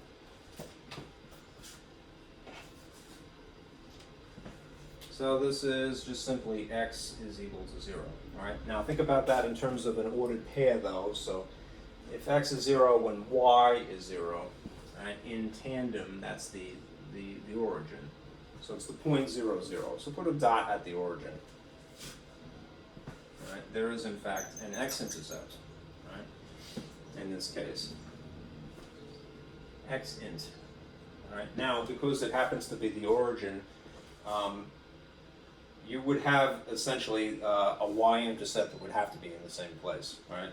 Just to go through the motions, because it's always good to check. Remember, when you're doing y-intercepts, you're putting zeros in place of x's and seeing what y ends up being. But look what would happen, all right? If you put a 0 in place of the x's, there, and there, and there, yes, you would have a leftover -2 here, but it would be 0 divided by 2, which would nonetheless be 0. So the y-intercept would not coincidentally be the origin as well. Right? So we just have for right now this dot there, certifiable dot. All right. Now at this point, you could speculate that, okay, there's probably, since this is the ceiling here, and this is sort of the wall, we probably have something like that in this area, right? There's no negative here, so nothing would be flipped vertically in terms of a transformation, right? And probably something like this here. But because there is this extra void in between these two asymptotes, we really should do this. We really should generate additional points in the intervals that we're seeing unique to this problem. And there are really at least 3 intervals. You could break it up into a little bit more than that. All right. So what I'm going to do is I'm going to use the scaffold that I had invented. All right. Just to set a good example here. All right. Here's this test points table that would be maybe good to use. All right. And we'll consider the intervals. All right. All right, now we have an interval that is running from negative infinity up to this point, which is negative 1. All right, I'm going to erase a little bit on the left side of the projection here.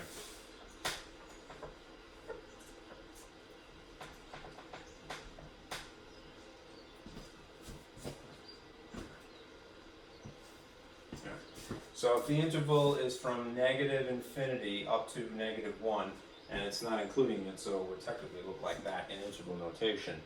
You could, if you wanted to, test out a point, all right, where the function would exist that is in that spectrum. So in other words, look for an x value that would be in between this and this. So if this is negative 1, negative 2 might be a good thing to figure out. So you could use that as an input. All right. Then if you want to get really precise, what you might do is not just do the gap from here to here, but narrow the window from here to here. So from the asymptote up to 0. All right.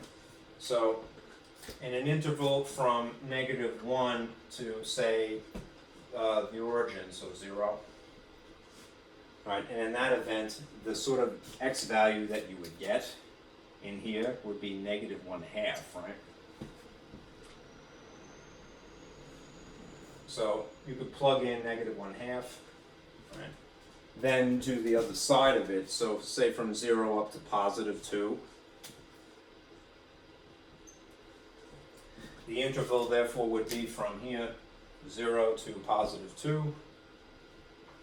And you might try just positive 1 would be a likely thing, right? So plug in positive 1. And then lastly, something in this area, all right? So from 2 into what would technically be positive infinity this way. All right? So from positive 2 to positive infinity. All right? A good number would be naturally whole numbers, so 3. Try positive 3. All right. What ends up happening, just for the sake of time, is this. All right. If you take the function and you evaluate the function using negative 2 in the function, negative 1/2 in the function, positive 1 in the function, positive 3 in the function, what does that mean? It means that you're taking this, calling it y instead, and sticking those numbers here, here, and here, all right? Once, twice, 3 times, 4 times at least, all right? So you would put that in there, and in there, and in there, follow the order of operations, then try a half instead, right? What you end up with is this. When you plug negative 2 into the function, you end up with negative 1/2, actually, all right? Which means, as an ordered pair, the rest of this would be negative 2 comma negative 1/2, right? That means from the origin over to the location of x negative 2, you will go down a half, so my curve should be like that instead. A little bit more precise, perhaps. All right. If you then plug in a half into these locations, which is a little bit trickier when you get a complex fraction, all right? What ends up happening is this. You get, another weird fraction. You get 2/5 of a fraction. All right? This ends up being, is it negative? It's positive in this case. Positive 2/5. So the ordered pair would be negative 1/2, positive 2/5. Fifths. All right. So what does that mean? It means that x negative 1/2, you would be up, because it's a positive, and it would be up like that. Say, a little dot there. Okay. If you then plug in 1 into the function, right, what you end up with is a negative 1/2 again. All right. So you'd have at positive 1, you'd have negative 1/2 again. And that means that if you go to positive 1, you go down. So you'd have something like that. All right. And then if you try whole number 3 in these places, what you end up with is, again, a crummy fraction. So you get, but it's positive, you get positive 3/4. So you're going to be in quadrant 1. right? So if this is 2, 3 would be there. Up, because it's positive, would be a dot basically there. So my graph would be a little bit more like that. Okay? Now, insofar as the junk in the middle here, what you end up with is something that is akin to, in appearance, to a cubic function, right? Staying alive, you know? So, but it's backwards the way it's oriented. So you'd see something like this instead, right?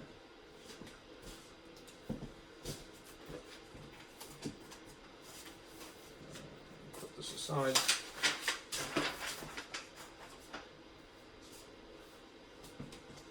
And you can see that, again, just to verify with our calculator. Clear this out. I'm going to put in the nice intuitive way. I press the math button, scroll over to num, and I got the fraction style of writing, so I like it. I'm going to put in x here, and in the denominator, x squared minus x minus 2. Alright, and it looks like this entered. So the original function, now typed, and I'm going to hit graph. If I have to adjust the dimensions of the picture, you'll see. But there you have it. The one thing that is lacking is that you don't see the asymptotes, but that's what these straight lines are indicating. All right. There is a way, if you wanted to make a nicer picture, put in a line that would essentially be x is -1 and x is -2. In that event, you'd have to go through the app that is,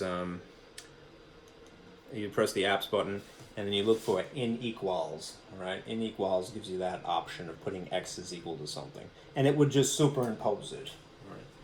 But anyhow, this is what the picture looks like, which is correct, right? According to the assumptions that we've made, I have made. Okay, so not bad.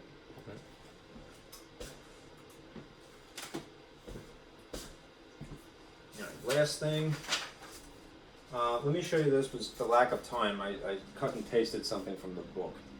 All right, and I'm going to give you 2 things. I'll give a piece of graph paper as an example, and then sort of walk you through the process. This is if you were to write a rational function from scratch. All right, let me zoom in on this. Could be a little confusing, but here is the model.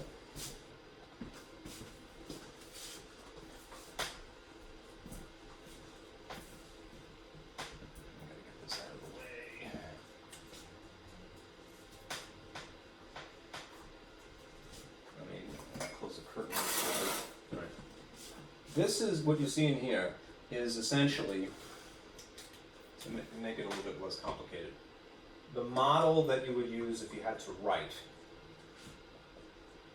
all right, with certain features that you want to pay attention to. All right? The function that is a rational function would have a vertical stretch factor, potentially, all right, times a polynomial factored.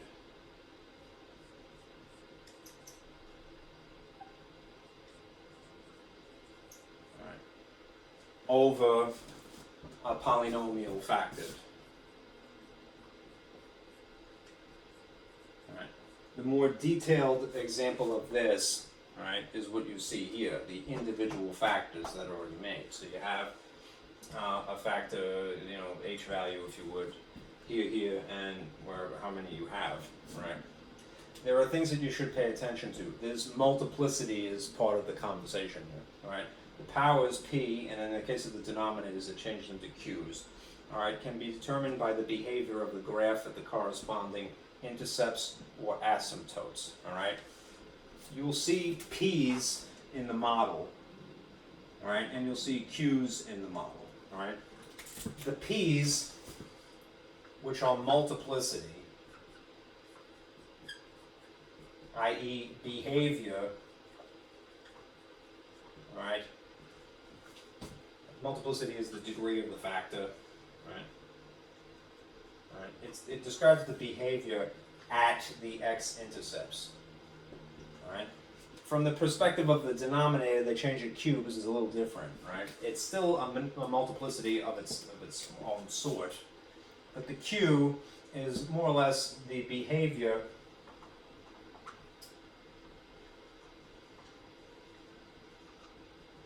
at the asymptotes. In that case, what you might want to pay attention to is the two examples that I had given you from earlier, all right? I had alluded to this previously, but I want to point at it again.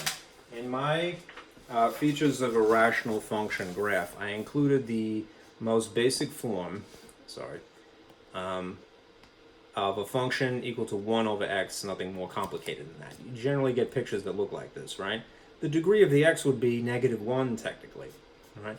What if you had an even degree, right? In this case, it's 1 over x squared. This is the effect in the drawing. It's almost the same drawing, but there's a more or less a reflection because of the squaring here, all right? So you end up with end behavior where the arrows are going into infinity, basically in the same direction, all right? In this case, the y values are going in opposite directions, okay? That's really what you need to consider when you're looking at the q, which is the degrees of the things, the factors in the denominator. Okay? All right. A couple of things to remember. All right. We have even and odd multiplicity. All right. I'm sorry for the scribble. When you have even p-values, all right. What's true about that? This is when at the intercepts there is bouncing. All right, think about when you have a parabola, which is the perfect example of an even degree, because it's just x squared, right? It just touches the x-axis at the x-intercepts. Versus when you have an odd p, which is when you have actual crossing. The perfect example of that would be the cubic function x to the third, right? Which is when it crosses through the x-axis, right? So to make it simple, all right, you're going to use numbers no bigger than 2 or 1, right? Especially if something is in factored form. Is it impossible for it to be something other than that? No, all right, but you're not going to get problems like that, all right? When you have behavior at the asymptotes, remember, if they're essentially the same direction, the arrow, same direction, that's probably even, so it'll be like a 2, all right? When you have versus the arrows headed off in opposite directions, all right, that's odd, so that would be a 1, all right? For the sake of analogy, right? How you would calculate the a value is basically using a y-intercept. So you're going to stick a 0 in place of the y, and then rearrange the parts to solve for a. Okay? So let's do an example, and then I'll end it for today. All right? With that much information kind of reserved in the back of your head. All right?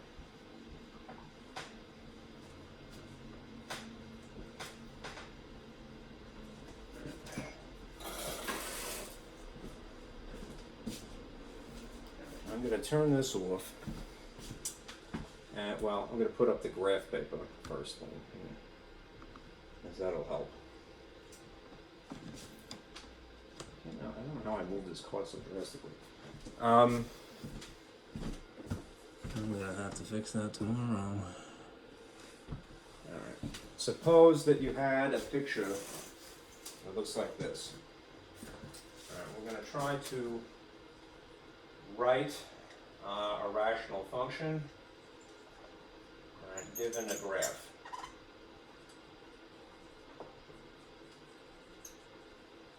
Alright, and we're going to incorporate this model. Right? The model, I'll put it in green somewhat reluctantly. Hopefully that's not posing a problem. X, I'll make it really dark. A over the polynomial factored, I like my own way of writing this, over the polynomial factored.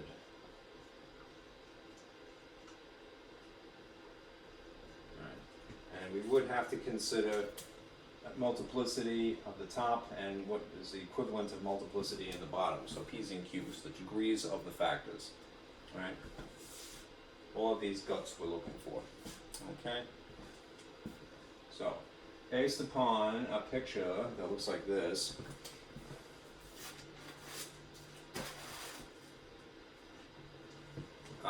say that we have one sorry dot here, and we have another one over here, and maybe one down here. And we got some curves. I'll use black because I think it'll be easy to see. That appear to run like this.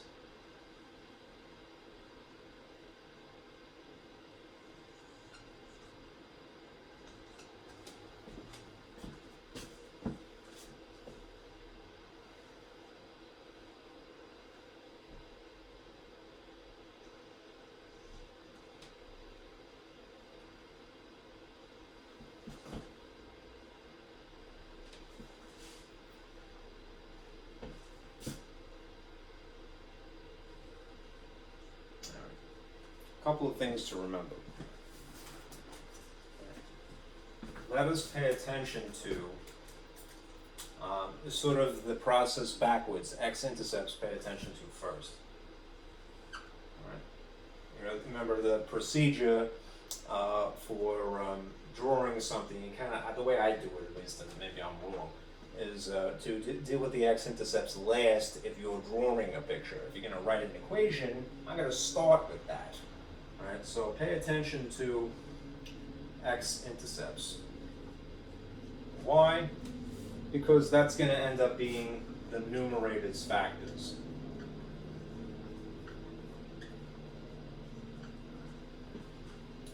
Okay? Hopefully that's visible. Alright, now if this is done on graph paper and it's replicated, it's printed on that thing. Alright, what is the location of this dot here? Alright, it would be x is equal to -2, right? And that's a dot, so it's part of the graph, all right? So we have x is equal to -2, and then you have another dot over here, 1, 2, 3, which is x is equal to +3. Now, if you think about that in terms of a factor, all right, it's going to be a factor. I'll put it up here to scribble on it. And then a second factor. That is the sign sort of backwards, opposite. So it would be x plus 2. Like that, right? And in the case of a +3, all right, backwards, so opposite, so x minus 3. X minus 3. Okay. Now before we move on to the denominator, let's consider the multiplicity. Right?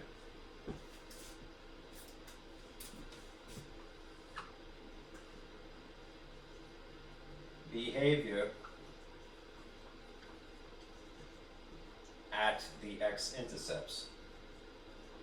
Right? It's the crossing versus a bounce instead. Because if we have a cross, that means that it's an odd multiplicity, and we're probably going to just use 1. Alright, and if it's a bounce, then we're going to say that it's an even multiplicity. And we're just going to use the number 2. Okay? So, at this particular x-intercept, right, it's definitely going through it.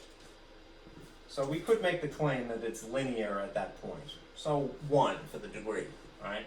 I'll stick a 1 here. Alright? Over here, same situation, right? It is penetrating, right? So, doing ourselves a favor, we'll just go, alright, it's probably odd in that case, right? So we'll go with the easiest example of odd, which is just 1. Okay, so we have a 1 and a 1 for those factors. Okay, now what we're going to do is shift our focus to the asymptotes. Alright, why? Because that means that you're going to shift your focus to denominators instead. Alright, so just for the sake of contrast, now you're going to pay attention, alright, to the vertical asymptotes, right, which is essentially the denominator's factors.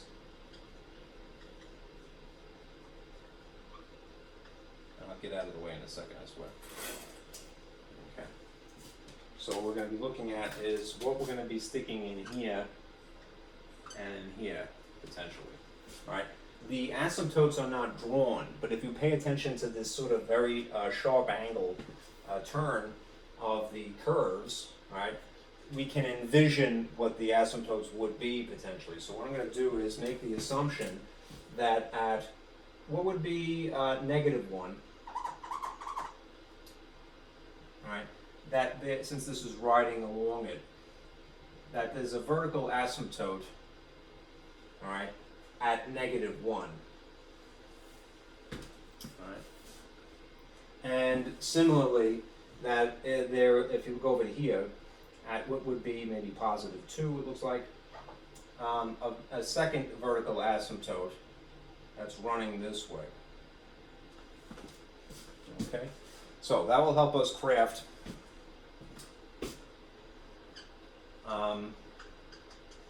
some factors, right? If I'm estimating that there's a vertical asymptote at x equals -1, and again at +2, and remember, when you're writing them in the style of a factor, it's going to be the opposite. So it's going to be x +1 and x -2. Right. So down here, I'll put x +1 and x -2. Okay. Now we have to consider what is the equivalent of a multiplicity down here. All right. All right. And again, for reference, when we're thinking about the Q's, all right, we're going to consider end behavior as opposed to local behavior, because that's what this is really. Local intercept behavior, x-intercept. And we're going to look at end behavior, namely the arrows. All right, arrows around asymptotes. Okay, is that visible? My cup is in the way. Sorry. All right, the arrow behavior.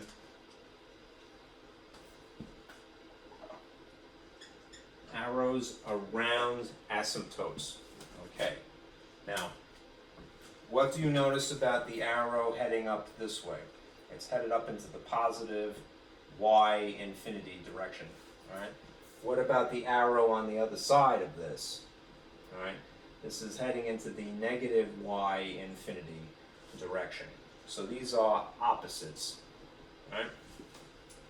We have an example of opposite direction of the arrows, all right, around x equals -1, all right. So we'll go with it being, was it odd behavior, I believe? Yes, because again, the reference, just to point at it, the logic would be like this. I'm sorry. If you consider again these references, y equals x/1, the x is a -1, all right, and in this orientation a +1, so it's an odd number, all right. So we're going to make that, sorry. This has odd behavior at this asymptote. I'm just scribbling this because of the lack of space. So we'll make that the easiest thing that we can, which is 1. So I'm going to make that a 1 here.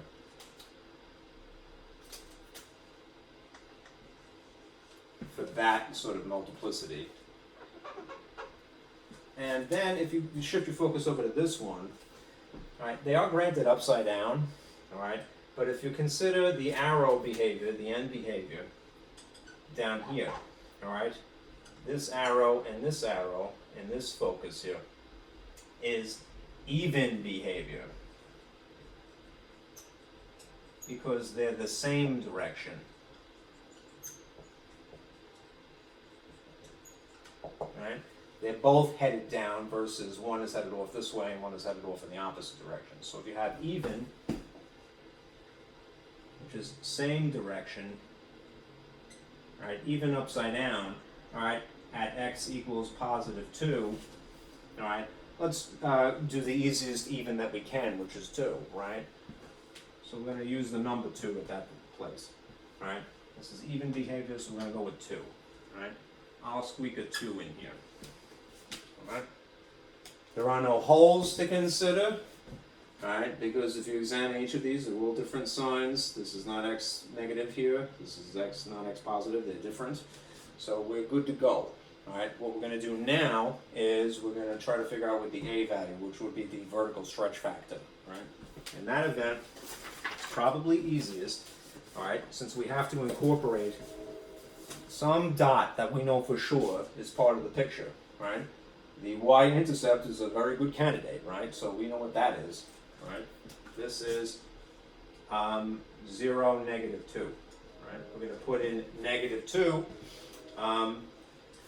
in place of y, right? Rearrange the guts, right? And see what and then put in a 0 in place of the x's, which is going to make it really super easy for us, right? I need a little bit of space on, humor me, I'm going to erase this over here.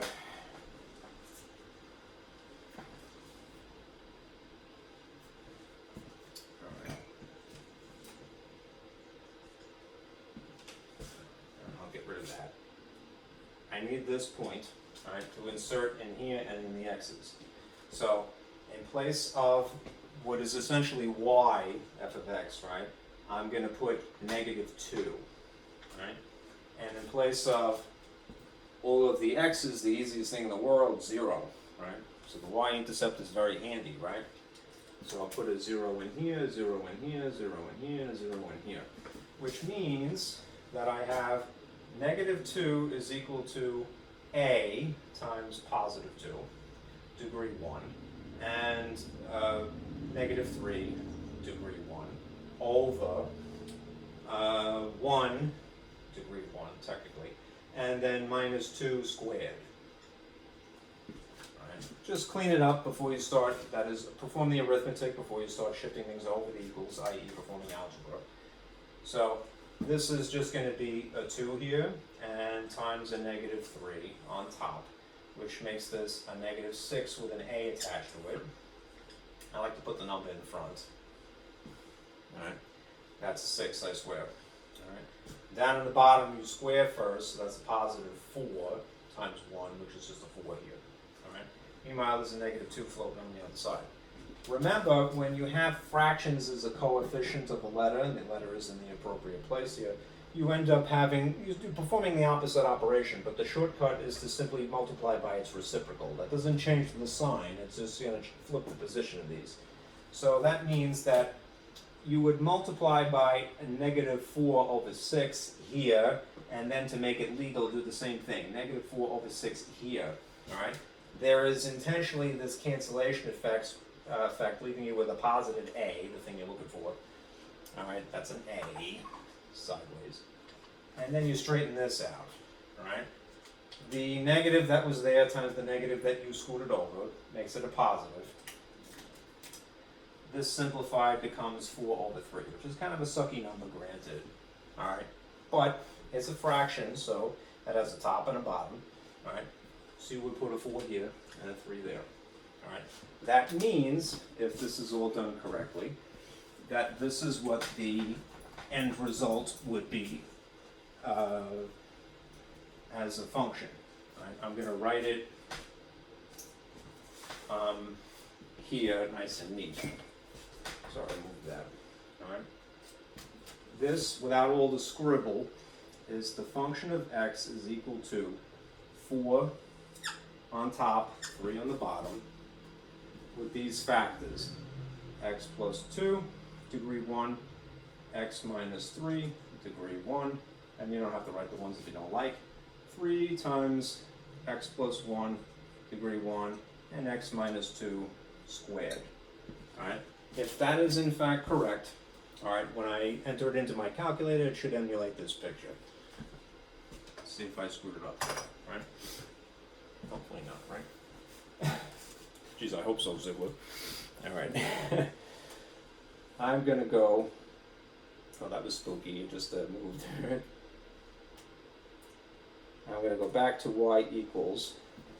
And since I like entering things in the intuitive way, you can go through math, scroll over to num, go down the list, and you have this option, n/d, so a top and a bottom. I'm going to enter 4 parentheses and all that stuff. All right, and then I'll show you afterward, just for the sake of efficiency. X minus 3 on the bottom, 3 times x plus 1, and then x minus 2, but that has to be squared. Okay. Alright, so concisely writ or typed, it would look like that. Alright. This is what we've determined according to arrow behavior for the degrees and intercept behavior for the degrees. Okay, that's pretty cool, I think, right? Now, provided I don't have to adjust the zoom dimensions, the screen dimensions, let's see what we get. Alright, that's pretty nifty, right? I think so. There's the picture, alright? It's a little bit far away, technically, but you can see that this line here is just above the x-axis, and this is just below it, alright? Why? Because there is in fact an intercept here and there, and it does cross in both of those places, so it penetrates. Alright, and again, the asymptotes would be running vertically like that. Alright, so that's pretty cool, right? Okay, that's it for today. Alright, I'm going to look at the homework in Canvas and see what Mom has for you. Alright, so anticipate that you'll have some portion of section 5-6 practice. Okay? Alright, I'll see you guys on Wednesday. Alright, be careful out there.